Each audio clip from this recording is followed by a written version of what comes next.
Selamat siang saudara Nana. Perkenalkan, saya Alifta dari tim HRD Group. Di sini saya akan membersamai saudara Nana untuk melakukan sesi wawancara kali ini. Oke, boleh diperkenalkan diri dulu sebelumnya? Oke, baik. Sebelumnya perkenalkan, saya Zabila Nurullah atau mungkin bisa disebut Nana. Saya di sini mungkin mencalonkan diri sebagai manajer di pemasaran gitu. Kalau boleh tahu asalnya dari mana? Oke, mungkin saya berasal dari Purwodadi Grobogan di Jawa Tengah. Selanjutnya masuk ke sesi pertanyaan. Untuk pertanyaan yang pertama, boleh diceritakan pengalaman saudara Nana dalam memimpin tim pada pekerjaan sebelumnya? Oke, baik. Terima kasih atas kesempatannya. Mungkin di pekerjaan sebelumnya kebetulan dan alhamdulillahnya saya diamanahi untuk menjadi semacam ketua pelaksana suatu proyek gitu. Nah, dalam proyek tersebut tentunya saya harus memimpin dan mengarahkan kepada tim-tim saya, pada staf-staf di tim saya itu untuk seperti mengarahkan apa saja hal-hal yang harus kita kerjakan dan menentukan target untuk proyek tersebut. Masuk ke pertanyaan yang kedua, bagaimana cara saudara Nana itu menilai kinerja tim dan tindakan apa yang akan saudara Nana ambil untuk meningkatkan kinerja tersebut? Oke, baik. Sebelumnya saya menilai kinerja tim itu menggunakan angket. Jadi saya membuat angket dan kemudian nanti staf-staf saya akan mengisi angket tersebut seperti semacam nilai tim partnernya atau mungkin tim anggota dalam satu tim tersebut. Kemudian saya akan mengevaluasi hasil dari angket tersebut dan akan melakukan semacam pendekatan personal pada staf yang sekiranya dinilai kurang gitu.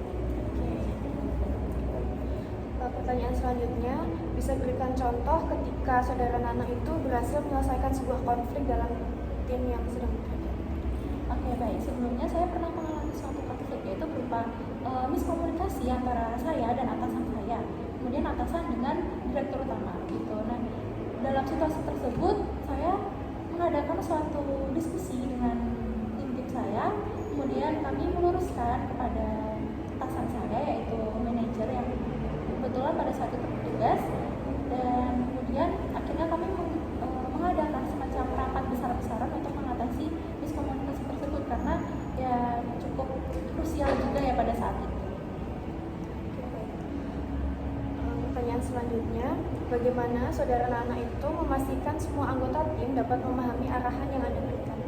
Oke, mungkin untuk memastikan apa yang saya arahkan itu dapat diserap dengan baik oleh tim saya, pertama saya ingin semacam menguji apakah mereka memahami apa yang sudah saya arahkan, semacam bertanya kepada tim saya apakah misalkan seperti saya sudah menjelaskan A, nah nanti saya akan bertanya kepada tim saya gimana nanti ininya begini atau begini gitu. Nah, kalau tim saya berhasil menjawab sesuai dengan instruksi saya yang sudah saya jelaskan sebelumnya, saya akan menganggap tim saya tersebut memahami. Pertanyaan selanjutnya, bisa diceritakan situasi ketika saudara Nana harus membuat sebuah keputusan di waktu yang sangat terbatas?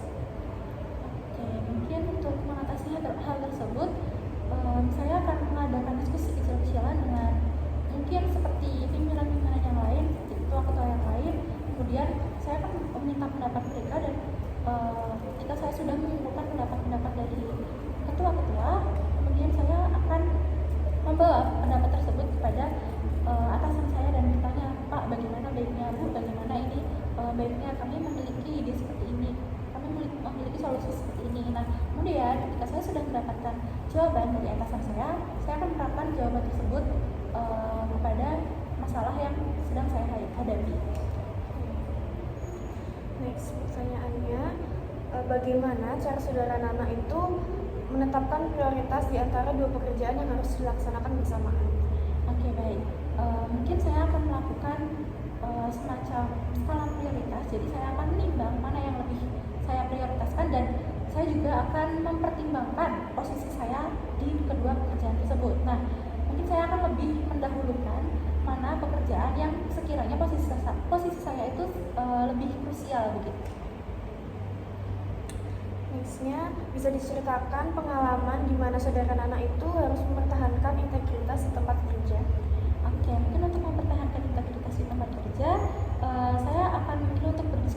dengan tim saya dan kemudian atasan saya juga.